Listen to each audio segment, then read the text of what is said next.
A noite devorou o mundo. Pete Agarman.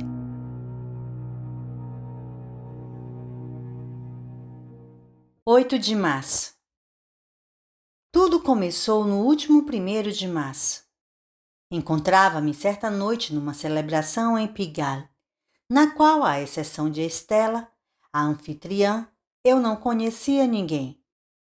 Eu perambulava entre os convidados e as mesinhas cheias de bebidas e de aperitivos.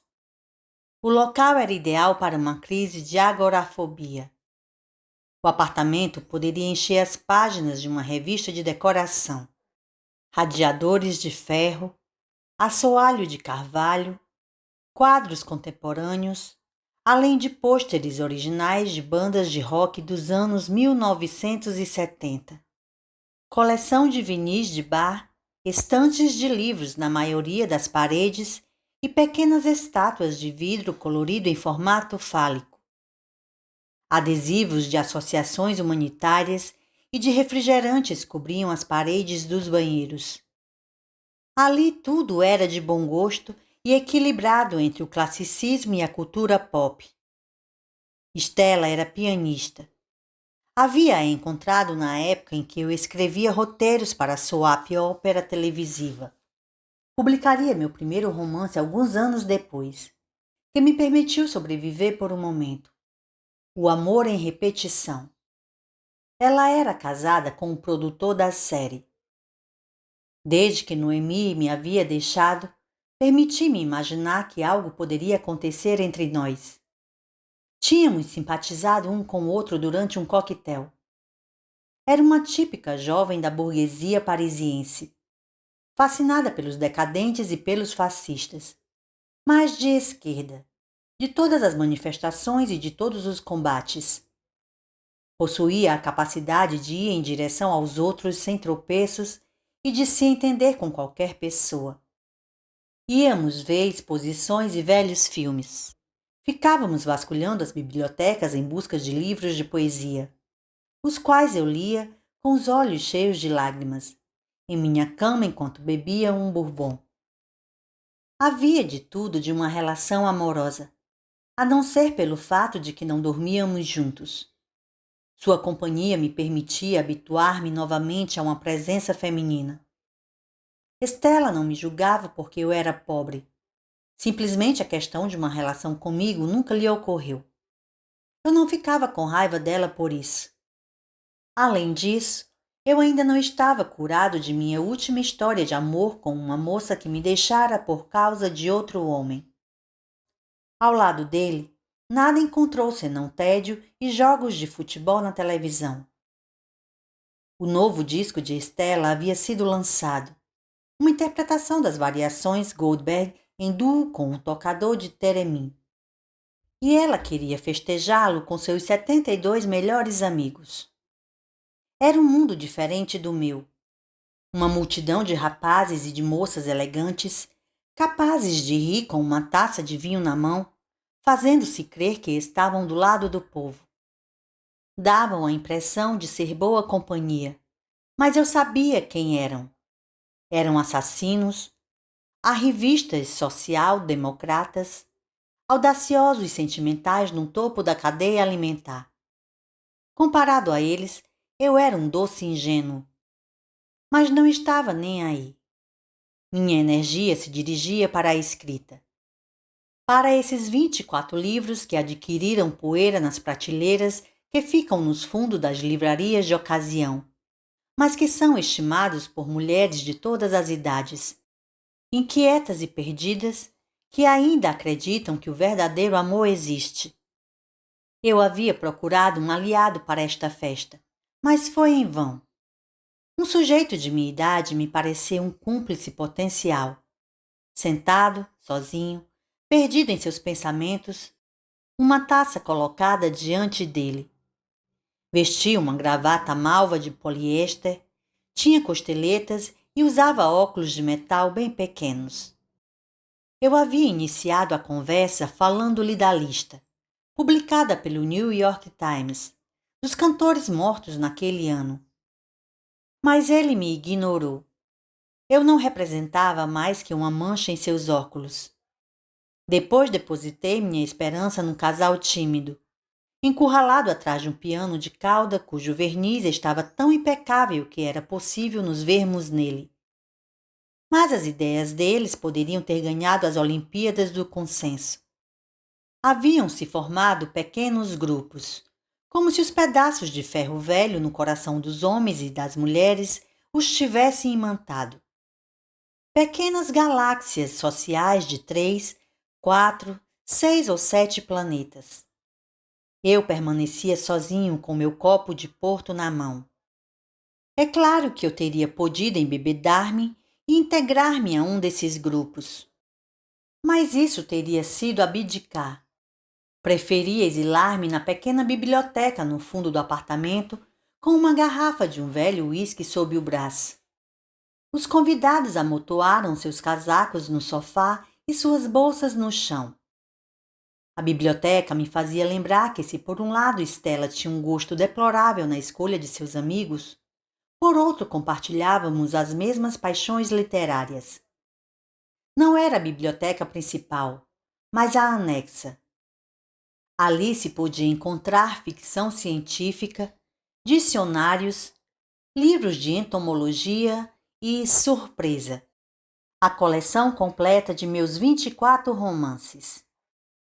Alegria e orgulho de ver Antoine Vernet impresso na lombada. Abri alguns.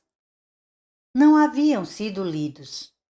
Nada de páginas com orelhas e nenhum traço de dobras na encadernação. Estavam imaculados.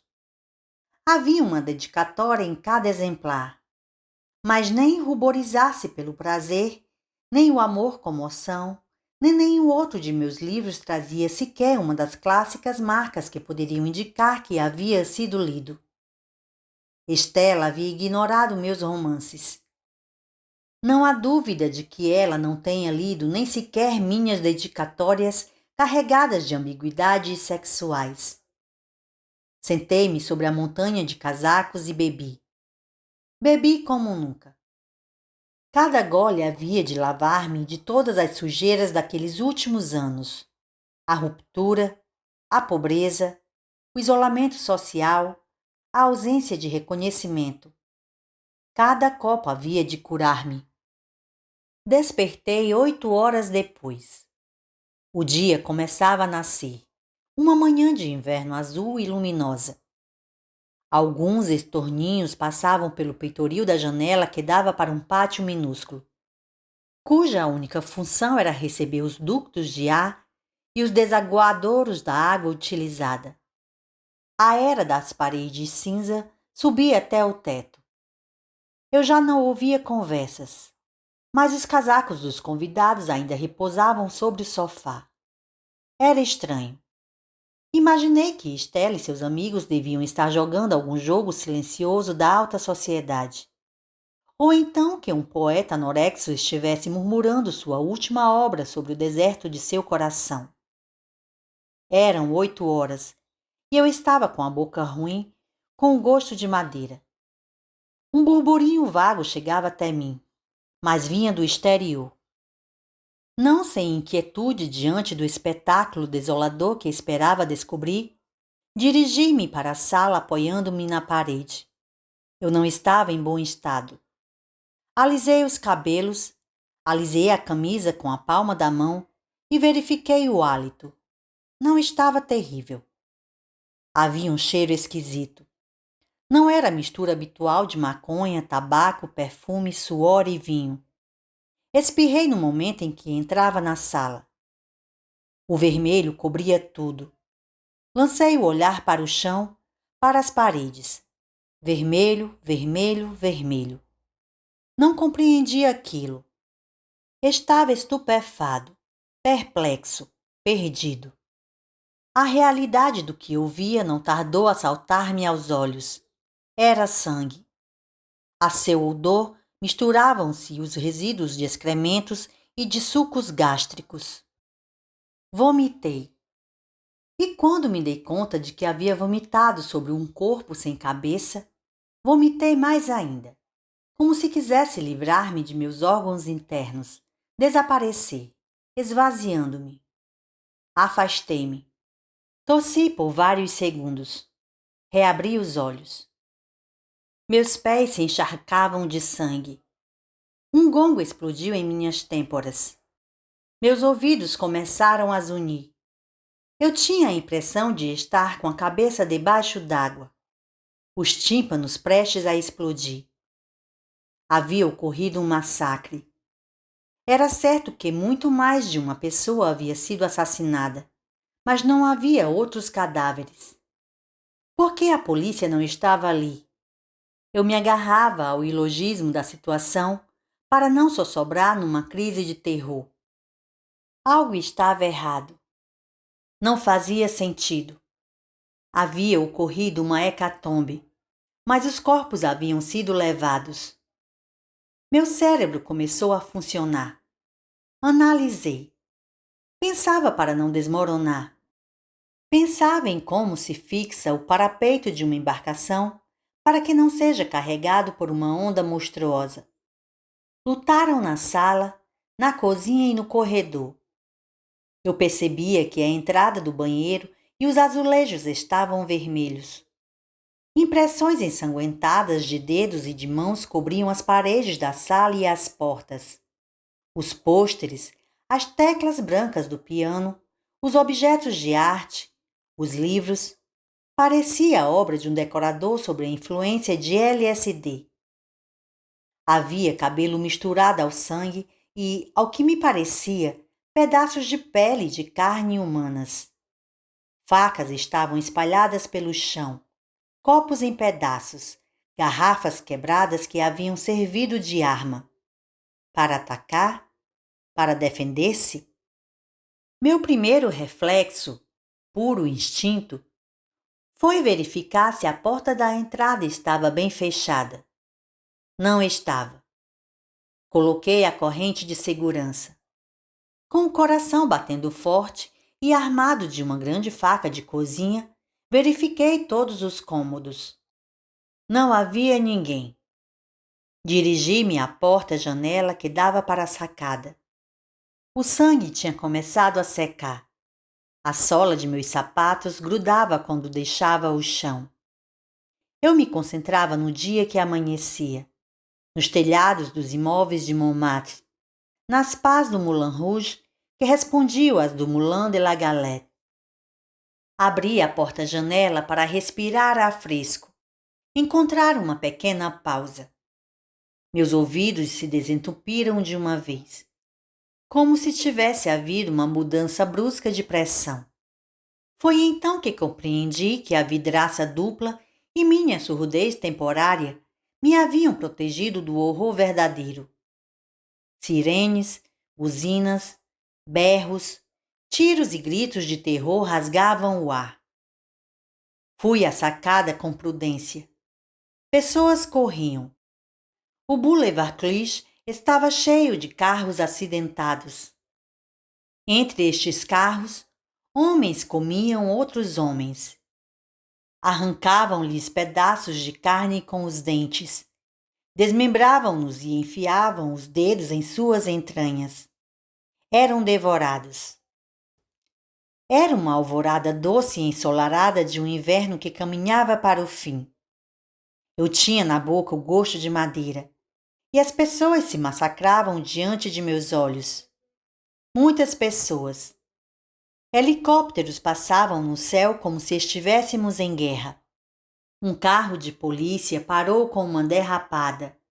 Alguns policiais desceram e atiraram contra os agressores. Mas as balas não os faziam parar. O cheiro da pólvora subia até mim e incomodava meu nariz como pimenta. Eu distinguia aqueles que queriam fugir daqueles que os queriam agarrar. Havia dois campos distintos. Você está numa sacada e se dá conta de que assiste a um filme de terror. Só que agora é real. Todos os filmes que você já viu voltam à memória. E você compreende que não se trata de um sonho e que finalmente o terror se dar à luz do dia. Os zumbis estão ali, embaixo de você. Zumbis. Não devia haver hesitação. Desde os primeiros segundos, percebi que não se tratava de psicopatas ou de terroristas, mas de criaturas de natureza completamente diferente.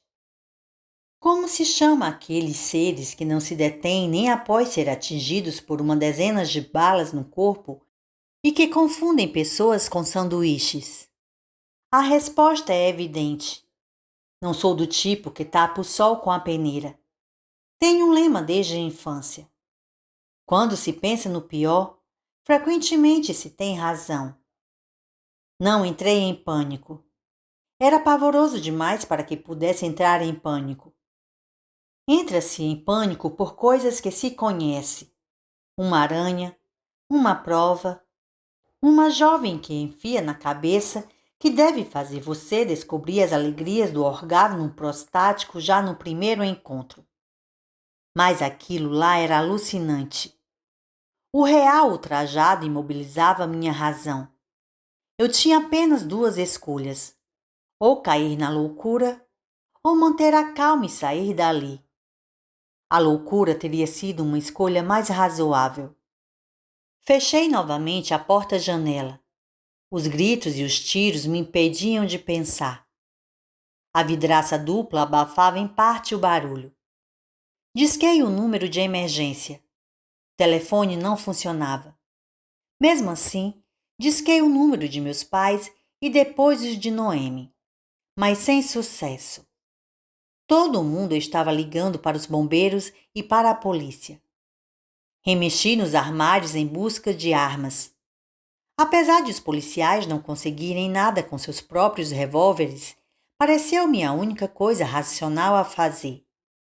Meus sapatos grudavam no sangue e faziam um barulho horrível a cada passo. Eu evitava olhar para aquilo. Estava concentrado na única tarefa de sobreviver. Tendo visto o que acontecia na rua, teria sido uma má ideia sair dali.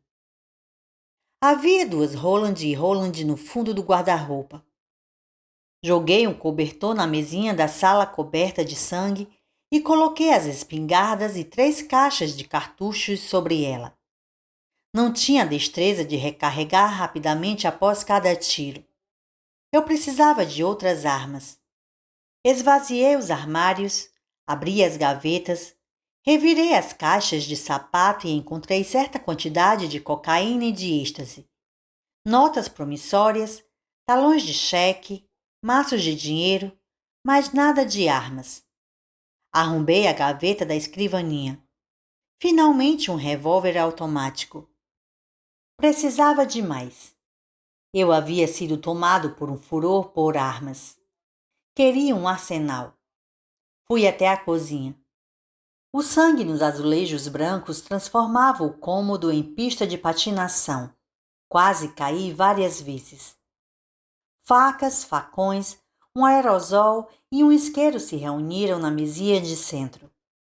Estava espantado com a minha capacidade de reação. Mas era absurdo. Este acúmulo de armas não fazia sentido. Eu não iria defender-me com um facão de uma multidão de zumbis. As únicas armas que poderiam ter utilidade efetiva seriam uma bomba, granadas e uma metralhadora. Armas de guerra e não armas de caça e utensílios de cozinha. Voltei para a sacada. Outros policiais tinham aparecido. Eles atiravam. As balas atravessavam os agressores por todos os lados, e eles continuavam a caminhar. Acreditei que fossem invencíveis até o momento em que um policial alojou uma bala na cabeça de um daqueles monstros. Ele parou, depois desabou. Como nos filmes, os zumbis tinham um ponto fraco: o cérebro. Lá embaixo, os policiais, exaustos e em pânico, não haviam compreendido isso. Debrucei-me e gritei: "Atirem na cabeça!" Mas não me ouviam. Deixaram-se pegar. Os zumbis os mordiam, arrancavam-lhes a face, abriam-lhes o ventre. Os sobreviventes batiam em retirada. Fiquei observando. Vi os policiais que haviam sido mortos, parcialmente retalhados, levantarem-se e seguirem a massa cada vez mais numerosa de canibais. Não havia dúvida de que esse havia sido o destino dos convidados da festa. Pensei em Estela, em meus pais, em Noemi, nos amigos de Michael e Lúcia, que estavam de férias na Bretanha, e em algumas pessoas que eu conhecia. Rezei para que estivessem a salvo. Aviões de combate e helicópteros passaram ao longe nas nuvens. O ar estava carregado de eletricidade. Entrei no apartamento e liguei o rádio. O que havia era o caos no mundo inteiro. Nova York, Tóquio, Bamako, Moscou, Pequim. Na internet, um espetáculo de guerra civil se desenrolava sem cessar. Os jornalistas recitavam em seus microfones. As câmeras filmavam cenas horríveis. Imagens e sons davam uma visão confusa e febril do que acontecia. Uma coisa me ocorreu claramente. Era necessário que eu ocupasse a mente. Por exemplo, que eu construísse um local de proteção para não entrar em pânico. Então fiz a coisa mais prosaica do mundo: faxina. Arrastei o corpo sem cabeça para a biblioteca nos fundos do apartamento. Com esfregões, flanelas e panos, lavei a sala, a cozinha e o banheiro. Enxuguei e desinfetei. Esfreguei até riscar o assoalho. Depois joguei pela janela panos e guardanapos, esponjas e flanelas. Ao fim de 3 horas de arrumação intensiva, havia ainda marcas pardas nas paredes, mas a sala agora podia ser ocupada. A morte tinha ficado do lado de fora. Aqui dentro eu estava protegido. No fim do dia, os jornalistas anunciaram que o exército havia conseguido criar praças fortes e fortificações com tapumes, arame farpado e tanques. Éramos convidados a ir até elas. Eu sabia que isso não duraria senão um instante. Eles iriam esmagar os militares e policiais. Além disso, a maior parte destes, sem dúvida, já tinham desertado para proteger a própria família. E depois, a loucura do lado de fora não permitia que nos dirigíssemos a tais abrigos ilusórios. Não deixo o apartamento em hipótese alguma. Dia após dia, as notícias se tornaram cada vez mais sombrias. Nenhum país do mundo havia sido poupado. Especialistas falavam de uma contaminação pelo ar, vinda do espaço, ou de uma fonte terrestre de onde fora carregada pelos ventos. Poucas pessoas foram diretamente contaminadas, mas estavam em todos os lugares, em cada cidade. Era o suficiente para desencadear a epidemia. Pouco tempo depois, já não vi helicópteros nem aviões no céu. Não era pessimista dizê-lo, perdemos a guerra.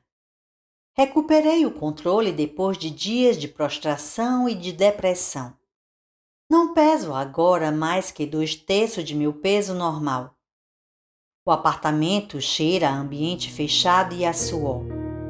Há embalagens de conserva vazias e caixas de bolo espalhados pelo chão. Vivo num chiqueiro. É hora de recuperar-me. Um novo mundo se inicia. Nasceu uma nova América e nós somos os indígenas.